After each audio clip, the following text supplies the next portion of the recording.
Hello everybody, AJ Ryzik here. Today we're going to take a look at Abiword version 3.0.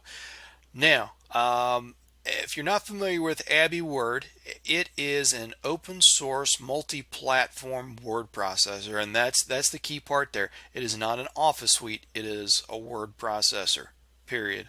Um, so if you need that full office suite, you need to look elsewhere. Uh, but a lot of people don't. Um, you know, uh, a lot of people, your needs may be, write up your resume, write up, a letter or something like that. You don't need a full office suite for that. Um, Basically, you need the modern version of a typewriter. Um, and Abiword is more than capable of that. And to be perfectly honest, it is very capable of doing most word processing tasks, stuff that most people would use, say, Microsoft Word or LibreOffice for, as long as it is just word processing. A few years ago, when I was writing my first novel, uh, a large bulk of it I did on a little Dell 10.5 inch screen netbook. One of those early generation that had the Atom processor and could barely run anything. Well, I had installed Ubuntu for my operating system, and I did most of the novel using Abiword on that little netbook. And for writing, it's great. Like I say, you just don't get a full office suite with it. Now I've got Abiword's homepage open right here, and you see their latest edition is version 3.0.1, and they've got the download links for it. Go right there for Windows. There's the source code if you want to compile it yourself, and then various Linux distributions. Most Linux distributions have this in their repositories. Um, Now, in the Ubuntu based distributions, I found that in the repositories, while Abiword 3.0.1 is the latest stable version, we've got version 3.0.0 in the Ubuntu repositories. And I searched around to see if there was a PPA that would have, always the latest stable release. And there used to be. So if you click here on installing in Ubuntu, and it talks about, there's a PPA for it, but when you go to the PPA, you find out that the last version that it was updated for on this PPA was for Karmic, which was 2009.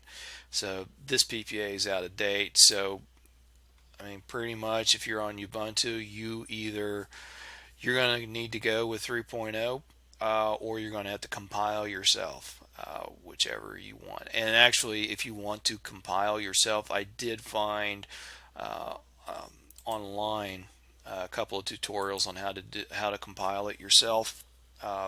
So you want to do that so you get the very latest version, have a crack at it. Fortunately, I was reading through on this latest stable release, and mainly you're looking at bug fixes, no real new features. So, basically I guess, a little cleanup version.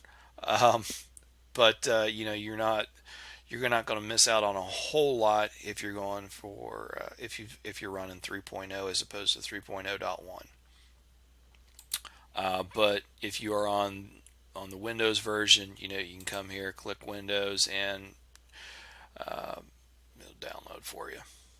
And it looks like the Windows version is only up to 2.8.6, so I guess the Windows people have to go and compile if you want the 3.0. So have fun with that. I've never compiled for Windows before. Um, but anyway, let's take a look at some of the features we've got here.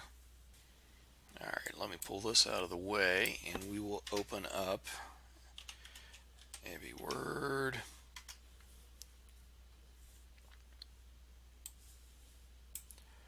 All right, there we are. And first thing you notice, while the interface is, they still maintain the old toolbar drop-down menu type of interface. It is very clean. Um, it is much less can't talk today, man. Much less cluttered than say OpenOffice or even LibreOffice. LibreOffice isn't too bad as far as the clutter on the toolbars. OpenOffice, if you've used that recently, is terrible as far as the clutter on these toolbars. I mean, granted, you can go in there and change your toolbars yourself, um, but just by default, they're pretty cluttered. You don't have that here. Much simpler. I like the icons that they're using. Much. You know, uh, I guess cleaner is the way you want to say it, as far as the interface goes.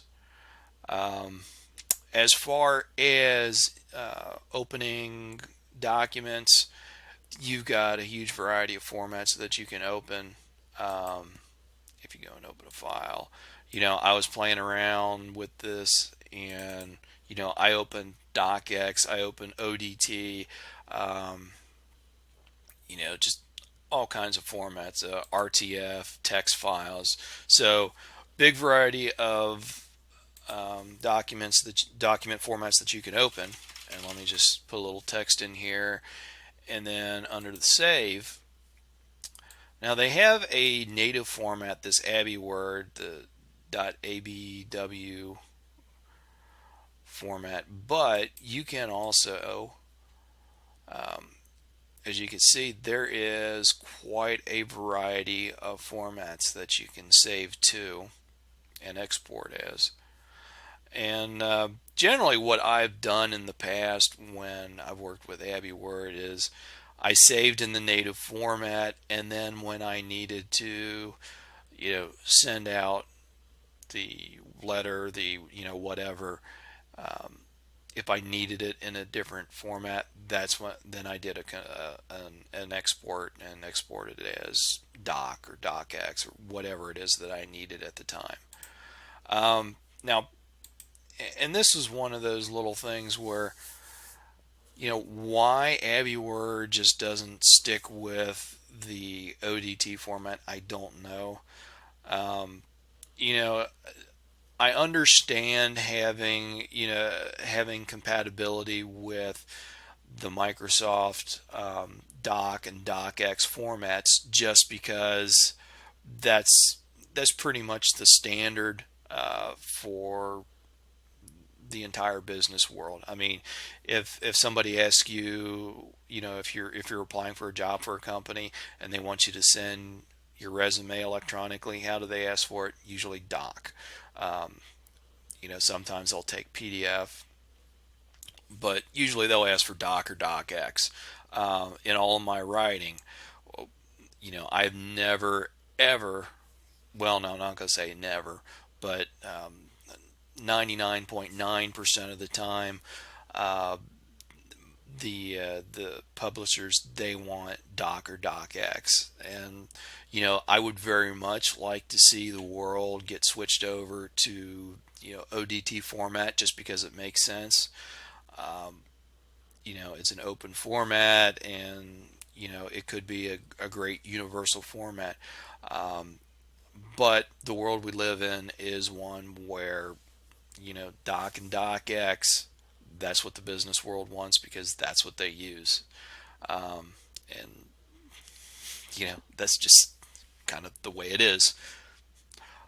So I can understand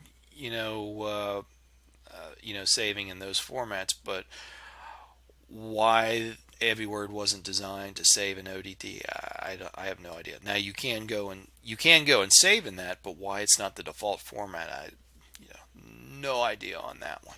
So while we're on the subject of formats, something a lot of people are probably going to want to know: how well does it open other formats and save? And what about when you send it to somebody with Microsoft Word or LibreOffice and all that? So here's kind of what I found. It, and this basically was true with both doc and docx. If it is a basic text document where we've got text and some formatting, uh, everything seemed to work fine. It saved fine. It opened other people's documents fine. I sent it, uh, to other computers and opened it on LibreOffice, opened it on Microsoft Office. Everything was fine. If I inserted images, um, it wasn't bad. The images wouldn't always be the correct size, and they wouldn't always be in the correct position. They'd be off a bit, but that wasn't bad. When we got to inserting tables, everything was totally screwed up. The tables were never right, and it just really botched. Yeah, if I guess long story short, if you're going to have to work with tables and collaborate with other people on other systems, stay away from Abiword. And actually, I was doing a little research online. Let me drag this over. This was an article on Tech Republic, and they basically came to the same conclusion that I did. Um, Consequently, if you need the same look and feel as another word processor or things like common macros for your slideshows and spreadsheet software, Abiword isn't for you. Um, if you must co-edit complex documents with users of other Office suites, you'll likely have problems even if you're all using free and open source software. So they basically came across the same thing. Um, so, like I said, if you're going to be collaborating using tables, don't use Abiword. Since we're on the subject of collaboration, let me bring this up while we're talking about it. Um, Abiword, they've got this site that you can go to. It's called Abi Collab. You can register, and then after that, log in. And from Abiword, you can save stuff here, and then go and collaborate with other people who are also using Abiword. And I guess you can think of it as a competitor for Google Docs. Um, and I kind of had, when I was playing around with this, um, I kind of had mixed feelings about it. For one, it has to be in the Abiword format, the ABW format. When you save stuff here, you can't save an ODT and save it up here. You can't do, um, docx, all that kind of stuff. But once you put stuff here, you can go and share with groups. You can share with individuals, and for some online collaboration. Uh, Now while we're talking about the collaboration, the other thing, and I read about it on um, here on Abiword, where it talked about the different features of Abiword 3.0. And let me scroll down to it. It says that Abiword's collaboration plugin gained the ability to share documents with contacts using telepathy. It means you can collaborate over the internet real time with anybody that has a Jabber XMPP account. Um, Telepathy can support many more IM networks, so look out for your favorite network soon. Okay, so all that is cool, except that I can find no documentation anywhere on how to collaborate using my Jabber account, or using telepathy at all. Collaborating with Abby Collab, easy, no problem. But using this method, no clue how to get it to work. I searched all over online, could not find any documentation. There's no documentation on their website. Um, so how well this works, no clue. And it just strikes me, why would you have a feature, like this? Because this sounds like an awesome feature right here, and have no documentation as far as how to use it. It just, I don't know, or maybe the documentation there, and I can't find any links to it. But in either case, that's really something that Abiword needs to work on is documentation for how to use these features. And I realize it being an open source project, it's probably all or mostly volunteer work. I get that, but at the same time, you're killing your user base if you don't have documentation on how to use this stuff. Um, but I mean, back to the Abby collab, this worked great. Um, it, you know, I both me and my wife were playing around with this just to see how well it worked. Works great for collaboration on documents. The I guess and it's not really a downside, I guess, but you have to be using Abiword to uh, edit and save and upload and all that, the documents that are going on here. But I didn't see that as a real big deal since this is a multi-format piece of software.